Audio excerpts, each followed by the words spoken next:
Hmm, oke. Ada yang bisa ngasih tahu nggak caranya buat bisa ngepin komen tuh gimana ya?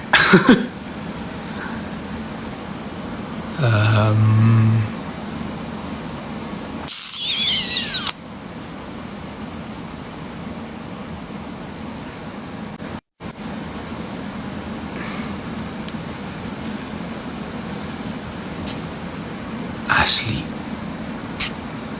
gak ngerti.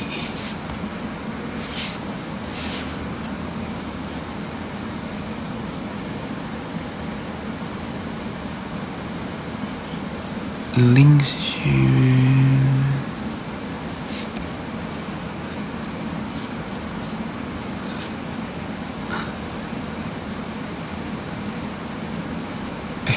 Salah deh.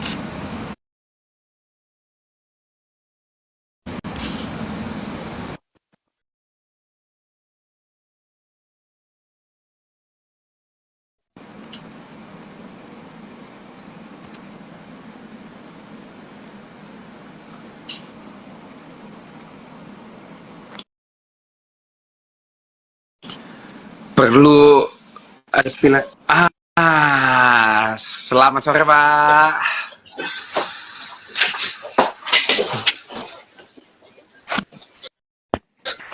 Selamat sore Pak. Sore, Assalamualaikum. Apa Waalaikumsalam. kabar? Maaf ganggu waktunya nih. Kita sekarang Ah, lagi bareng sama Bapak Riko Menosa. Saya panggilnya Bapak atau Mas nih lebih enak ya Pak? apa aja, nggak usah bapak kali. Kan cuma Bagaimana kalau kakak aja, kakak? boleh. Kan kita cuma paling Gimana setahun kak? dua Ya tahun. gimana kak? Gimana mas? Mas gimana keadaannya hari ini sehat? Sehat, alhamdulillah. Bisa sudah Bap, sehat ya. sehat. Saya manggil Cuma ini sedikit apa nih? suaranya lagi serak, Misal cuma apa? karena debu aja. Cuman semuanya Oke, sehat. Ini oke. bapak lagi di mana pak? Lagi di kantor Lagi pak? di kantor, lagi di ruangan. Oke, hari ini temanya kita akan membahas tentang UMKM Hmm, dan juga ekonomi kreatif bersama Bapak Riko Meneza sebagai narasumber kita. ya. Nah, sebelum kita mulai nih Pak, saya sih jujur, saya Hmm, kurang paham nih untuk area ini dan saya ya. mungkin mewakili untuk warga publik. Kita pengen lebih banyak tahu Oh, informasi tentang sebenarnya UMKM kita tuh sekarang bagaimana sih bentukannya sekarang tuh kita ekonomi kreatif tuh seperti apa. Jadi pertanyaan pertama saya adalah ini Mas Riko itu kan di saya, Komisi 7 ya, yang mitra kerjasamanya adalah Kementerian Pariwisata, ya, Kementerian UMKM, ya, Ekonomi Kreatif. ya, Boleh dong Pak ceritain sedikit apa aja nih mimpinya Mas Riko ya, sebagai anggota Komisi 7 dalam ya, konteks amanah yang Mas emban saat ini dan spirit memperjuangkan aspirasi masyarakat Mas. ya. Baik. Pertama-tama saya terima kasih ada kesempatan untuk bisa ber- bertatap muka walaupun lewat live IG. Artinya saya dikasih kesempatan untuk bagaimana ikut memberikan pemahaman kepada masyarakat. Betul. Yang pertama tentu sebagai wakil rakyat yang saya pilih melalui pemilihan yang dilakukan di Februari lalu, tentu tujuannya adalah bagaimana sebagai anggota DPR yang duduk di pusat, bagaimana ya, karena memang saya ditugaskan dari partai, saya ditugaskan di Komisi 7 yang tadi Mas Bisa sudah menyampaikan, mitranya adalah Kementerian Pariwisata, salah satunya Ya. UMKM, ekonomi kreatif.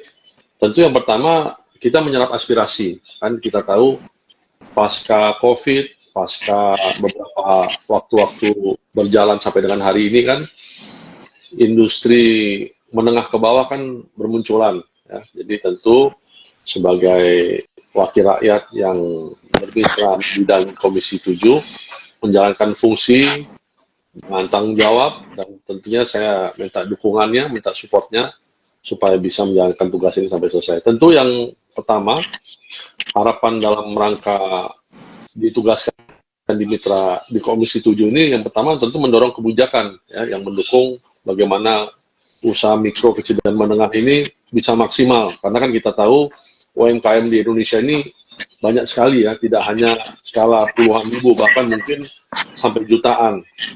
Tapi kan Iya. tentu sebagai pemerintah yang ada di dalamnya kan bagaimana kita memaksimalkan potensi-potensi tersebut sehingga menimbulkan ekonomi kreatif sehingga akhirnya yang kita harapkan bisa memperkuat daya saing dan juga berkontribusi terhadap perekonomian kita secara nasional.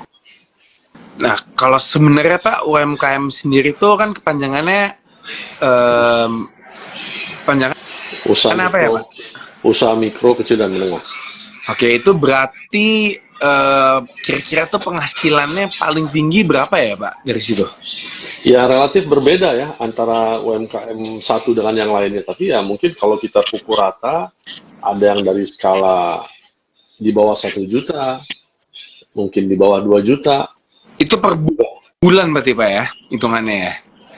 Kalau saya kira itu rata-rata mungkin per minggu lah ya. Oh, 4 minggu, oke. Satu Ya bulan. dalam 1 minggu mungkin kan UMKM kita kan bervariatif tergantung kemampuan masyarakat. Apalagi dengan kondisi sekarang kan ya kita tahu daya beli masyarakat kan semakin hari kan memang ya kondisi ekonomi kan sedang tidak baik-baik saja. Jadi saya kira kan ini juga kita harus pahami, harus kita maklumi bagaimana UMKM ini menjadi bagian yang terpenting untuk bagaimana pemerintah ikut mengawal di dalam ini termasuk di dalamnya DPR untuk bagaimana bisa Saya yakin lah Pak, dengan adanya Bapak, pasti UMKM kita pasti bakal bagus Pak. Semua orang akan berusaha untuk bisa bikin usahanya sendiri. Mereka akan makin lebih kreatif juga untuk bisa ngambil resikonya gitu. Apalagi dengan obrolan kita hari ini, moga-moga informasinya bakal bisa sampai semua. Nah, ngomongin tentang bahasan ini Mas ya. Ini pandangannya Mas Riko tentang pengembangan sumber daya lokal seperti SDM dan teknologi untuk mendukung ekonomi kreatif dan UMKM yang sejalan dengan pariwisata, gimana Pak? Ya, saya kira kan kita tahu udah masuk serius mode on nih kayaknya. Jadi kan bicara masalah ekonomi kreatif kan memang tidak terlepas dari sumber daya manusia. Jadi kan kita tahu di Indonesia ini kan termasuk di daerah kita ini kan tentu kemampuan, termasuk pendidikan, latar belakang kan memang berbeda-beda. Nah tentu dari DPR juga kita berharap mempunyai satu pandangan yang sama dalam hal kita bagaimana UMKM ini dirancang harus mendukung tidak meninggalkan identitas budaya dan kekayaan lokal yang ada di daerah kita. Kan kita macam-macam terdiri dari berbagai macam suku, kemudian adat istiadat, termasuk kebiasaan, termasuk dengan makanan-makanan, kerajinan tangan, kuliner kan. Ini kan kita harus masing-masing harus tetap dilestarikan. Jadi supaya semuanya itu menjadi satu daya tarik yang ujungnya terkait dengan pariwisata kita bisa mengundang tamu-tamu tidak hanya lokal tapi mancanegara untuk bisa menjadi salah satu kekayaan yang akhirnya bisa menumbuhkan penghasilan untuk bangsa kita. Iya, kalau nggak salah Pak, saya pernah baca sih kalau nggak salah ya Pak, contoh UMKM tuh kayak usaha kuliner, usaha fashion, terus usaha yang saya nggak tahu nih usaha agribisnis tuh apa ya Pak? Agribisnis itu? Kalau bicara agribisnis kan itu bicara sedikit menyangkut masalah sektor pertanian ya. Tapi kan, pertanian. Ya, kalau bicara agribisnis tapi kan tidak kita kaku hanya dengan kata pertanian, tetapi turunan daripada itu kan. Ya, balik lagi kalau bicara masalah itu kan mungkin dari hasil pertanian itu kan bisa kita kembangkan seperti tidak hanya padi, kalau bicara pertanian tidak hanya padi dan beras, tapi kan juga termasuk di dalamnya perkebunan, ada jagung, ada pisang, ada kelapa, kan itu kan bisa menjadi satu komoditas yang turunannya bisa dihasilkan dari berbagai macam produk, ya tadi seperti salah satunya kuliner. Nah ini saya kira juga menjadi satu hal yang memperkaya keindahan di negara kita ini di berbagai macam daerah yang dimiliki ya tentunya berbagai macam daya tarik yang bisa kita tumbuhkan.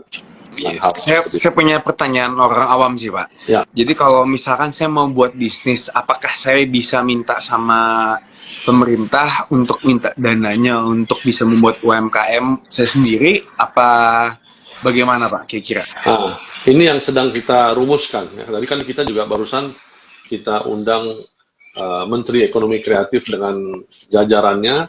Itu juga salah satu hal yang kami utarakan karena bicara UMKM kan tentu balik lagi permasalahan-permasalahan klasik, yaitu menyangkut masalah permodalan. Kita juga menyampaikan bagaimana pemerintah juga harus bisa menstimulan, mendorong supaya lembaga-lembaga keuangan tidak hanya perbankan, tetapi juga termasuk mungkin dari BPR, koperasi, ini juga bisa memberikan kredit lunak, atau bahkan mungkin bisa memberikan insentif-insentif yang tidak membebankan para pelaku UMKM tersebut. Nah, ini hal-hal seperti itu ya salah satu tugas anggota DPR, selain kita menyuarakan, tetapi kita juga nanti akan membantunya melalui regulasi. Karena itu saya kira ya perlu adanya dukungan dari masyarakat, hal-hal yang memang dianggap tidak kurang bersahabat atau tidak menguntungkan, ini mudah-mudahan bisa kita sedikit demi sedikit bisa kita memberikan masukan kepada pemerintah yang berpihak lebih pada kepentingan masyarakat. Tuh, dengerin tuh publik. Jadi kalau misalkan emang ada masalah, silakan langsung hubungin aja langsung Bapak Eko langsung.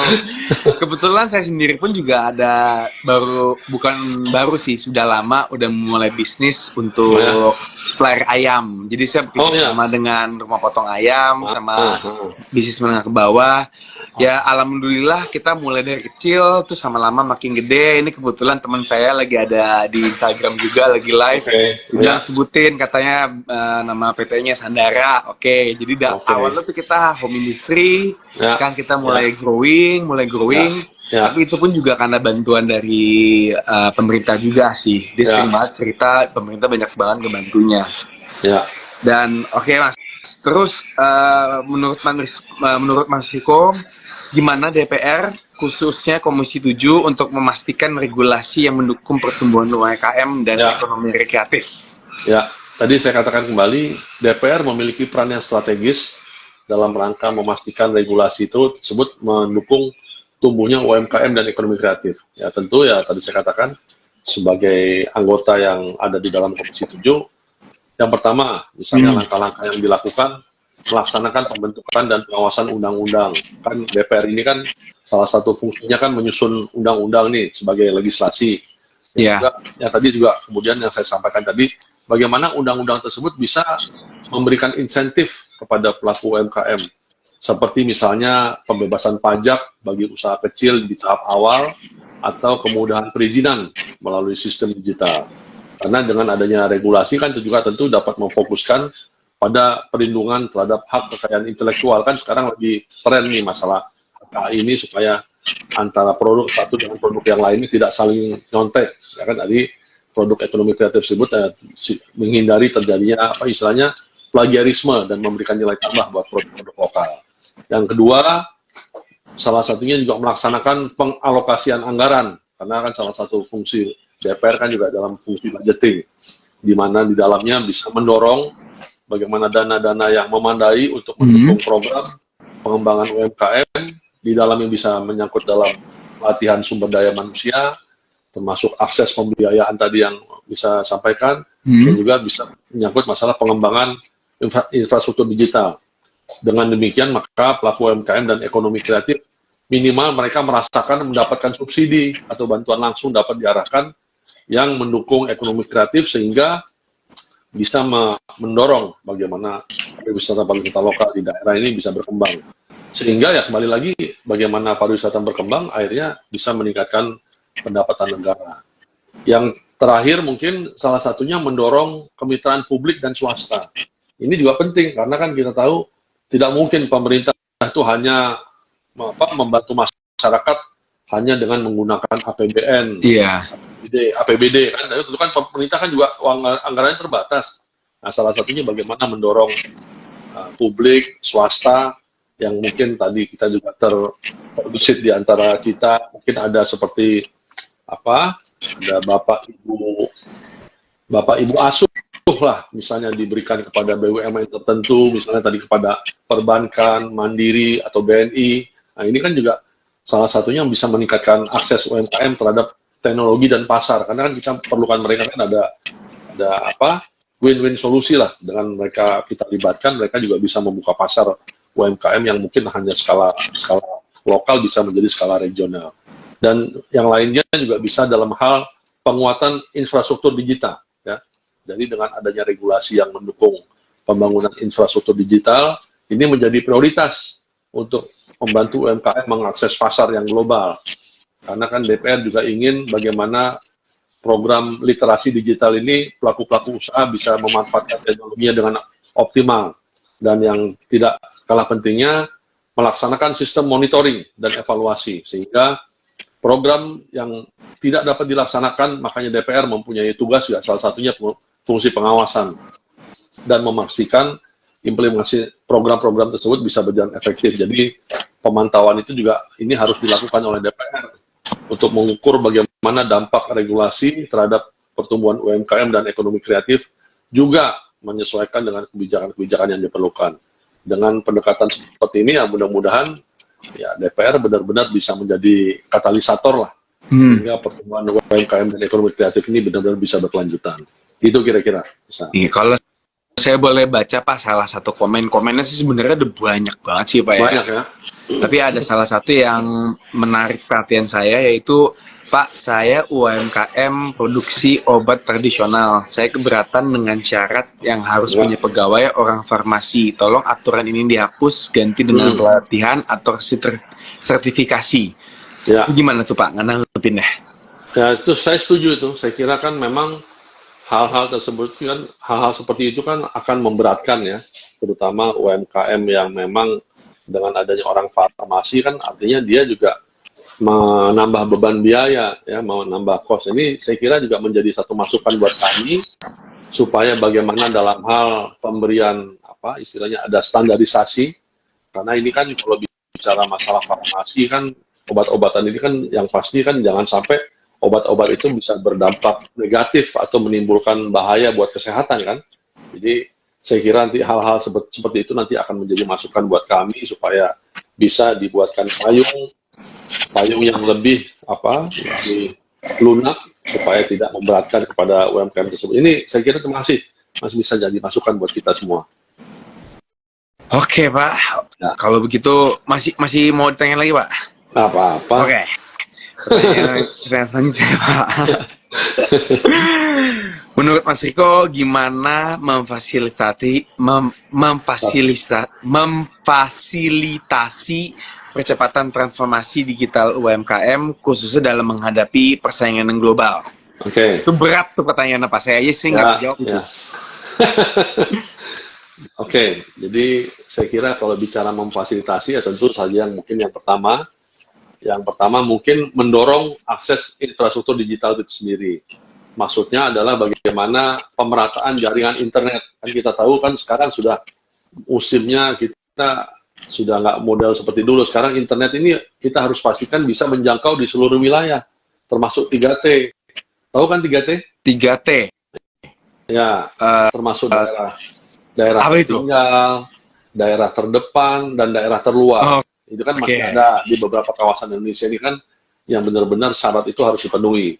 Nah, akses 3T tadi diperlukan supaya UMKM di wilayah terpencil pun dapat terhubung dengan pasar global, serta mendukung subsidi atau insentif untuk penyedia layanan telekomunikasi untuk bisa memperluas infrastruktur digital. Dan artinya, ya sambungan-sambungan internet, baik itu melalui jaringan Telkomsel atau mungkin Indosat yang lainnya, ya benar-benar bisa mencangkup beberapa daerah, termasuk daerah terpencil itu. Tujuannya supaya mereka yang di tingkat desa yang paling luar pun, yang paling dalam pun bisa juga merasakan bagaimana global pun juga bisa tersampaikan pesan maupun keuntungannya. Yang kedua, salah satunya juga bisa mengintegrasikan teknologi digital dengan ekosistem yang ada di UMKM. Maksudnya gimana? Karena untuk mendukung pengembangan platform digital nasional yang menghubungkan UMKM dengan konsumen lokal maupun internasional, tentu dengan cara membuatkan kebijakan yang mendorong pengelolaan data berbasis teknologi. Misalnya, integrasi sistem pencatatan keuangan digital, ya, seperti yang kita biasa dengar, seperti electronic accounting. Juga mungkin karena kan dengan itu bisa meningkatkan transparansi dan efisiensi bisnis. Yang berikutnya juga mungkin dengan cara memberikan layanan peningkatan literasi digital dan kemudahan akses pembiayaan digital. Tentu sebagai anggota DPR ya harus bisa mengalokasikan anggaran untuk program-program pelatihan tadi yang saya sampaikan. Sistemnya aktif untuk mencari tahu, karena sebenarnya semuanya tuh udah ditaruh di meja, tinggal dilihat aja, tinggal cari tahu, dan ya tinggal minta pertolongan nggak apa-apa kan ya, kadang-kadang minta pertolongan itu. Termasuk mesti ada ya korelasi dari pemerintahnya juga kan, karena pemerintah kan juga sebagai payung supaya UMKM ini benar-benar bisa terarah. Ya. Karena tentu kita sudah membuat regulasi, tapi kalau pelaku UMKM tidak bisa menikmati regulasi yang kita buat, tentu ya akan sia-sia juga. Sehingga juga seperti saya sampaikan tadi kan, UMKM kan bisa mendapatkan akses kredit yang berdasarkan pada reputasi digital. Iya.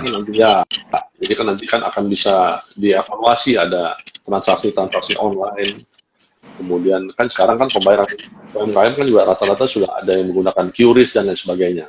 Kemudian yang lainnya juga bisa dengan cara memberikan layanan peningkatan keamanan digital dan insentif untuk adopsi teknologi. Karena dengan hal itu bisa mendorong kemitraan lintas negara dalam program transformasi digital seperti kerjasama dengan platform global maupun memasarkan produk-produk lokal yang kembali lagi memberikan insentif pajak bagi UMKM yang berinvestasi pada teknologi digital. Nah, gitu kira-kira seperti itu. Oke. Nih Pak, ini ada pertanyaan yang bagus ini. Saya mau pin dulu. Oke, pertanyaannya mungkin ada sedikit off topic ya Pak. Untuk UMKM handicraft, bagaimana DPR menyikapi perlindungannya de-import barang dari Cina Pak, kala bersaing kayak gitu. Nah itu juga menjadi perhatian kita ya, karena dengan terbukanya pasar global ini, saya kira juga saya merasa dan saya kira kita sepakat UMKM kita saat ini belum bisa bersaing dengan UMKM yang datang dari luar ya, termasuk dari China, karena mereka juga sangat sangat masif, sangat jor-joran masuk ke Indonesia. Bahkan harga yang diberikan dari mereka yang dijual ke sini pun mereka jualnya sama dengan harga yang di China. Bahkan pemerintahnya pun memberikan subsidi. Nah, ini saya kira tugas kita pemerintah, termasuk di DPR di dalamnya, bagaimana memberikan satu regulasi untuk supaya UMKM kita yang hari ini masih belum bisa bersaing di pasaran global ini bisa terlindungi lah dengan, ya saya kira ini mesti dimulai dari kita sendiri, dari orang Indonesia. Kita harus bangga dengan menggunakan produk-produk lokal. Iya. Ya, itu yang harus kita budayakan dari dalam diri kita semua, supaya bagaimana ya mereka belum punya pasar lah misalnya di sini, supaya ya di samping kita menjadi satu cambuk buat produk kita supaya bisa lebih baik untuk bisa bersaing. Nah itu tuh informasi penting dari Bapak Riko tuh, kita harus sendiri yang menggunakan produk lokal, jangan kita dari luar. Soalnya kita semua tuh sebenarnya sumber daya manusia kita, sumber daya alam kita banyak banget kan Pak, kita punya banyak sekali, jadi ngapain harus ngambil dari luar. Ada lagi nih Pak, yang saya pengen tanya lagi nih Pak. Banyak UMKM menghadapi kesulitan dalam memasarkan produk atau layanan mereka yang secara efektif. Salah satu strategi pemasaran yang efektif itu gimana ya Pak? Itu penting banget. Saya juga kebetulan butuh buat informasi buat saya sendiri juga, biar saya dapat knowledge lagi dari Bapak nih. Tadi kan salah satunya saya singgung bagaimana kita harus bisa berani bermain di pasaran global, ya kan? Artinya kita memanfaatkan teknologi, bagaimana kita sudah harus bisa mengaktifkan melalui sekarang kan kita tahu penjualan kan udah nggak iklan koran seperti dulu lagi kan. Dulu kan kita kalau mau jual barang harus kita beli ke media cetak, kita beli iklan, kita pasang iklan. Kalau sekarang kan kita sudah bisa mengiklankan barang produk yang kita miliki untuk dijual ke pasar kan. Mungkin kalau di Facebook tuh melalui ada ininya, kalau di Instagram juga begitu. Jadi saya kira kita harus sudah memasuki bersaing di pasar-pasar global dengan teknologi digital. Oke, kita ngomongin kembali lagi ke lokal nih Pak. Ya, Bisa kita lihat nih ya Pak, saat ini pertumbuhan UMKM cukup besar di Indonesia, ya, ya. khususnya UMKM lokal. Apa kebijakan DPR untuk meningkatkan peran ekonomi kreatif dalam mengangkat potensi lokal? Peran penting kita dalam meningkatkan ekonomi kreatif harus tentunya didasari pada potensi lokal melalui berbagai kebijakan strategis yang berfokus kepada penguatan infrastruktur, kemudian sumber daya manusia, kemudian akses pasar, kemudian perlindungan terhadap kekayaan budaya. Karena dengan hal-hal tersebut di atas ada beberapa kebijakan yang mungkin dapat membantu, seperti misalnya mendorong aturan yang pro kepada kreativitas lokal, yaitu dengan cara mengembangkan kebijakan insentif pajak bagi para pelaku ekonomi kreatif yang menggunakan bahan lokal atau mengangkat kearifan budaya. Dengan demikian, potensi lokal dalam peningkatan ekonomi ini akan tercipta. Jadi, regulasi tersebut sesuai dengan daerah di mana ada pengembangan ekonomi lokal. Jadi mungkin regulasi daerah itu setiap daerah tentunya akan berbeda-beda tergantung dengan keperluan dan situasi daerahnya. Berikutnya, bisa juga dengan peningkatan kapasitas dan literasi pelaku ekonomi kreatif. Seperti yang saya sampaikan sebelumnya, pengembangan infrastruktur pendukung ini sangat penting. Maksudnya adalah bagaimana pengembangan infrastruktur seperti pusat kreatif atau kita biasa mendengar creative hubs, ruang pameran, pasar lokal bisa memfasilitasi para pelaku ekonomi kreatif untuk memasarkan produk-produk mereka sebagaimana yang sudah digagas oleh Kementerian Ekonomi Kreatif, sehingga ini bisa terlaksana dengan baik. Berikutnya juga bisa dengan cara memperkuat ekosistem digital promosi lokal. Juga bisa dengan cara kolaborasi diperkuat antar sektor, ini juga sangat penting. Dan yang tidak kalah penting, saya kira juga memberikan dukungan finansial dan pembiayaan tadi. Maksudnya kita dengan memperjuangkan alokasi anggaran, khusus untuk program pengembangan ekonomi kreatif di daerah, dan juga mendorong kemitraan dengan lembaga-lembaga keuangan untuk memberikan pembiayaan yang berbunga rendah bagi pelaku ekonomi kreatif. Jadi ya ini kan kita sedemikian rupa udah mendorong bagaimana baik pemerintah, baik regulasinya, termasuk di dalamnya lembaga perbankannya supaya ketemu di satu titik ya, supaya sama-sama mendapatkan manfaat lah dari ya ekonomi kreatifnya, pelakunya bisa mendapatkan modal dengan bunga yang rendah, pemerintah juga yang dimiliki uangnya pun juga bisa berjalan berputar. Ada yang ngomong tuh Pak, Syah tolong Syah UMKM hasil pertanian Syah tolong. Ini juga kebetulan ada juga yang nanya, banyak UMKM di Papua yang kurang mempunyai pasar di luar.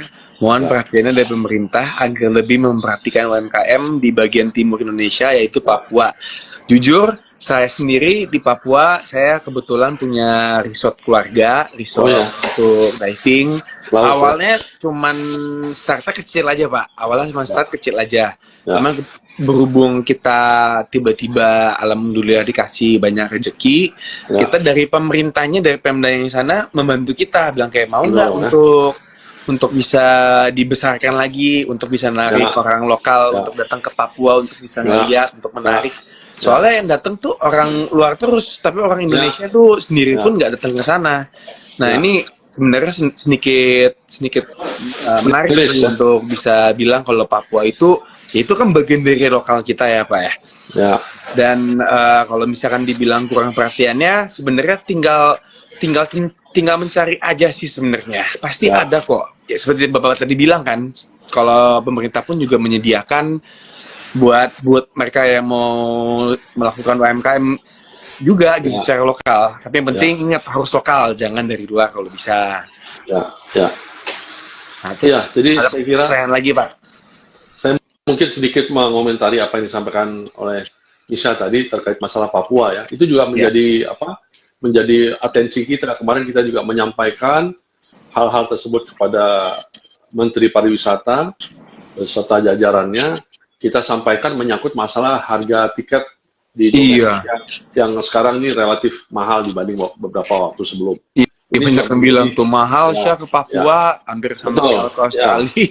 Iya, itu makanya jadi perhatian kita juga supaya bagaimana ya tidak hanya di Kementerian Pariwisata tuh Pak, ada melibatkan kementerian-kementerian lainnya supaya bisa memunculkan satu destinasi lokal dengan harga yang terjangkau supaya masyarakat kita tidak selalu berpikiran ya keluar, kan ini sebentar lagi mau menyambut liburan sekolah, liburan panjang, ya kita juga sambil mempromosikan kalau wisata lokal ini tidak kalah menarik dibanding wisata-wisata lainnya ya. Iya.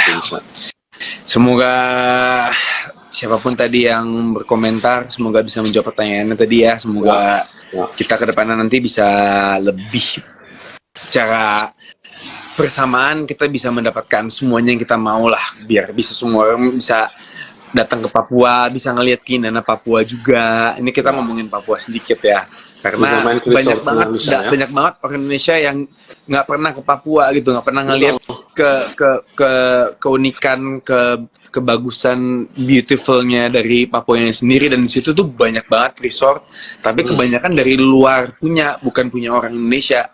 Saya kalau nggak salah di sekitar saya tuh cuman ada 2 resort yang punya lokal, sisanya punya orang luar semua, Pak. Makanya pas waktu kita tanya ke Pemda, ini kenapa orang luar semua yang punya ya gitu, kenapa nggak punya kita sendiri aja, ini kan punya kita, punya Indonesia gitu. Ya. Oke, Pak. Nah, ada pertanyaan lagi, Pak. Bisa kita lihat nih, Pak, saat ini pertumbuhan UMKM cukup besar di Indonesia, khususnya UMKM lokal. Apa kebijakan DPR untuk meningkatkan peran ekonomi kreatif dalam mengangkat potensi lokal? Tadi kan udah. Oh, udah. Kayaknya udah pernah dijawab. Berarti salah. Yaudah, Pak. Pertanyaan yang lanjutannya, Pak. Ini harapannya Mas Riko ke depannya ini terutama dalam pertumbuhan UMKM dan ekonomi kreatif apa, Pak?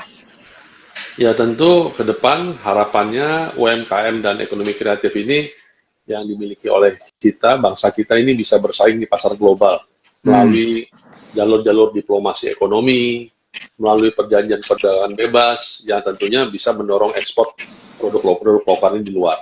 Dengan begitu, UMKM dan ekonomi kreatif bisa menjadikan tulang punggung perekonomian nasional yang berkelanjutan, juga inklusif, dan juga mampu bersaing di era globalisasi seperti saat ini.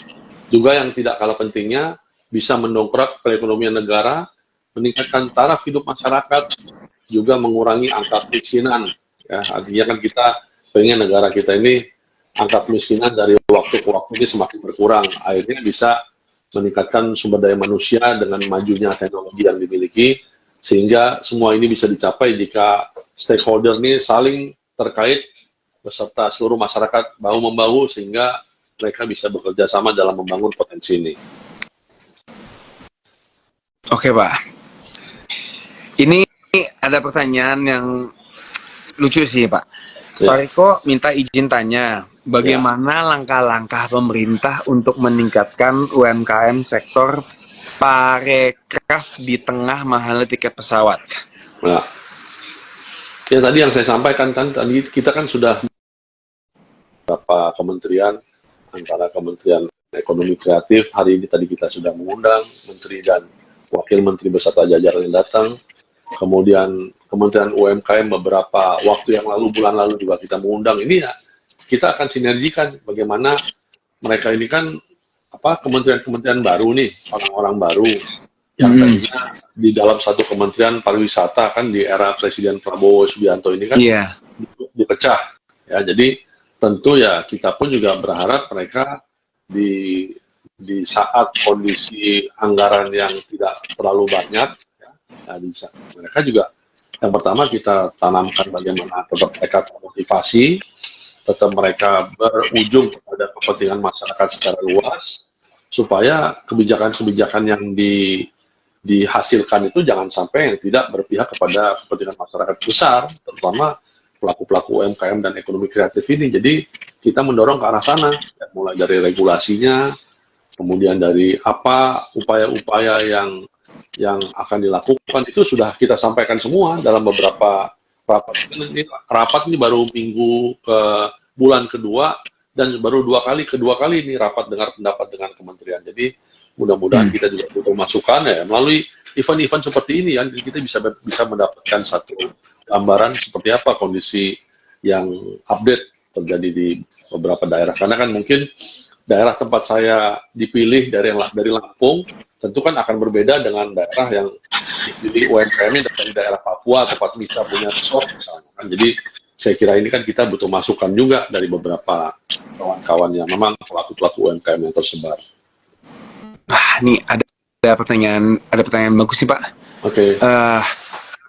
Apakah ada pelatihan atau workshop untuk meningkatkan skill untuk mengelola UMKM? Ya, itu ada.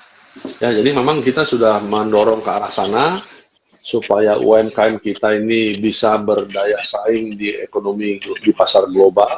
Kita juga mengharapkan satu kesamaan ya, satu standarisasi supaya kita ya tadi kita katakan banyak masuknya UMKM barang-barang produk-produk luar ya yang dari mana-mana bisa masuk ke Indonesia ini ya kita tentu juga akan memberikan menghasilkan satu regulasi yang membatasi mereka. Ya makanya salah satunya ya tadi saya katakan kita juga mengundang Badan Standarisasi Nasional. Ya UMKM yang dimiliki oleh kita ini benar-benar ya selain banyak produknya, harganya juga kompetitif. SNI ya, ini juga kita harapkan tidak membebani para pelaku-pelaku UMKM dalam hal memberikan satu sertifikasi, misalnya sertifikasi halal dan lain sebagainya. Berarti kan pelatihannya itu gratis ya Pak sebenarnya? Pelatihannya akan dijamin oleh pemerintah melalui nanti lembaga-lembaga yang kita tentukan oleh pemerintah. Oh, gratis. Oke, ini ada lagi pertanyaan lagi Pak nih. Ya. Cara pemerintah, tolong tanyain ke Pak Riko, tetap memantau pelaku usaha UMKM agar modal yang diberikan tepat sasaran dan tidak mogok di tengah jalan dalam prosesnya apa? Oh ya, kan kita juga ada fungsi pengawasan. Nanti kan kita juga diberikan waktu untuk ada reses. Kan kalau DPR itu kan ada istilahnya bisa ada waktunya dia berkunjung ke daerah, dia berkunjung menggarap aspirasi. Nah ini kita melakukan pengawasannya melalui hal itu. Kita turun ke daerah, terutama daerah-daerah yang sudah kita tentukan mana kucuran-kucuran modal yang sudah diberikan kepada pelaku UMKM. Nanti kita akan turun ke daerah tersebut lagi ya bagaimana hasilnya kan kita ada jangka waktu tertentu kita melihat apakah regulasi maupun anggaran yang diberikan melalui pemerintah ini benar-benar bisa efektif dan efisien dan apa kekurangan nanti akan kita evaluasi. Itulah langkah-langkah yang akan dilalui. Tuh udah denger ya tuh langkah-langkahnya semua udah dikasih tahu sama Pak Riko dan sistemnya juga udah ada, pelatihannya pun juga gratis dan pemerintah tuh siap ngebantu banget untuk para mereka yang pengen memulai UMKM juga. Jadi jangan nggak mencoba gitu kali ya Pak. Beranilah untuk mencoba buka karena dari pemerintah pun juga mendukung kita untuk kita bisa membuat banyak UMKM ini biar kita nggak kalah saing sama luar. Kita juga punya brand yang kuat banget gitu. Nah ini ada lagi pertanyaan lagi Pak. Boleh masih ada waktu apa bagaimana Pak? Boleh tanya lagi Pak? Boleh. Nah, Pak, bagaimana tanggapan Bapak soal SIMAKSI di lokasi-lokasi wisata yang masuk ke kategori Taman Nasional? Bahkan sekarang untuk terbangkan drone aja saya harus bayar SIMAKSI. Itu apa ya maksudnya Pak ya? SIMAKSI apa ya? Saya juga nggak familiar tuh apa ya SIMAKSI. Oke, mungkin ada. Ini ada lagi. Ya, tapi banyak UMKM, terutama di daerah-daerah kurang tersentuh tangan pemerintah. Akhirnya banyak UMKM yang punya potensi nggak bisa berkembang. Gimana tuh Pak? Oke. Saya kira terkait masalah SIMAKSI tadi adalah kalau tidak salah surat izin masuk kawasan konservasi. Oke. Itu saya kira kan itu juga merupakan izin yang memang kan pemerintah kan juga mungkin membatasi kalau kawasan-kawasan tersebut kan memang harus dijaga tidak hanya keamanannya tetapi juga mungkin kelestariannya dari hal-hal yang tidak menguntungkan. Jadi saya kira makanya dalam hal penggunaan tadi yang disampaikan ada pertanyaan masalah drone itu ya mungkin ada hal-hal khusus lah yang akan diberikan tidak bebas seperti yang mungkin di kawasan-kawasan lain. Jadi saya kira ini kan memang yang dapat izin tersebut kan memang tidak di semua lahan, pastinya seperti kawasan nasional, kan itu kan yang dipentingkan kan bagaimana menjaga kelestarian dan keaslian lahan-lahan tersebut. Kan kita tahu kan Indonesia di mata luar pun juga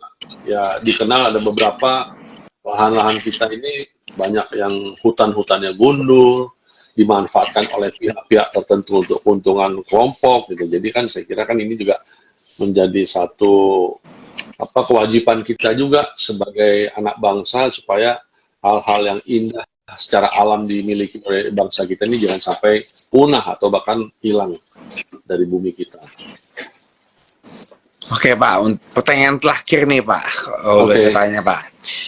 Apa yang ingin Mas Riko sampaikan untuk penonton kita hari ini Pak, dengan semua yang Bapak udah kasih informasinya, semua knowledge dari Bapak. Saya nggak kuliah ekonomi, jadi saya sih banyak belajar hari ini. Tapi buat publik, coba tolong Pak disampaikan. Sobat Parlemen, siapapun yang dimanapun pendengar yang hari ini ikut sama-sama menikmati apa yang disampaikan Misha dengan saya, tentu yang pertama pesan saya kepada seluruh masyarakat dimanapun berada, bangsa Indonesia, khususnya anak-anak muda. Yang pertama tentu bagaimana kita selalu berpartisipasi aktif dalam rangka mendukung produk lokal. Karena saya kira kalau bicara masalah produk lokal, diharapkan kita juga semakin mencintai bagaimana kita menggunakan produk-produk UMKM lokal, sehingga kita masing-masing daerah ini perekonomiannya semakin kuat. Kita mesti bersaing satu daerah dengan daerah yang lain. Kemudian yang tidak kalah pentingnya juga bagaimana kita melakukan sinergi antar masyarakat dengan pemerintah dan juga para pelaku usaha, supaya pertumbuhan UMKM ini dan ekonomi kreatif tidak hanya memperkuat perekonomian aja, tapi juga lebih penting bagaimana mereka bisa selain menciptakan identitas lokal yang kuat, juga melestarikan di pasar global. Masyarakat juga harus terus aktif mendukung langkah-langkah supaya ekonomi berbasis kreativitas ini semakin maju dan inklusif, itu yang lebih penting. Saya juga terima kasih kepada Parlemen juga. Jadi semuanya yang lagi menonton, terima kasih ya udah ngobrol bareng sama saya dengan Pak Riko. Semoga informasi semua yang dikasih sama Pak Riko diterima sama masyarakat, bisa ditangkap dan bisa dipergunakan dan bisa dipraktekkan dalam kehidupan nyata. Seperti yang tadi Pak Riko juga bilang, semuanya itu sudah ada. Cuma tinggal kita sebagai individualnya harus inisiatif untuk mencari tahu, untuk bisa minta tolong itu nggak apa-apa kok. Minta tolong itu sama sekali nggak ada malu-malunya. Tanyalah kepada pemerintah, karena pemerintah sudah menyediakan jasanya semua dan anggarannya pun juga ada. Kalau emang ada kesulitan, bisa langsung dihubungi ke Pak Riko-nya langsung, ada Instagramnya ya, jadi bisa langsung dapat jawaban. Makasih banyak ya Pak, ini atas knowledge Bapak yang dikasihkan kepada kita. Semoga kita semua belajar dari ini. Suatu kehormatan bisa ngobrol sama Bapak. Semuanya juga yang mendengar, terima kasih. Terima kasih banyak Pak. Jadi Bapak habis ini bekerja lagi apa bagaimana Pak? Sama. Gimana? Bekerja lagi habis ini Pak?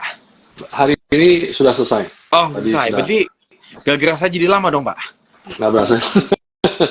Juga fun kok tapi. Ya udah kalau begitu. Saya diundang loh ke Papua sana untuk nikmatin resortnya. Saya juga kebetulan termasuk orang yang belum sempat ke Papua.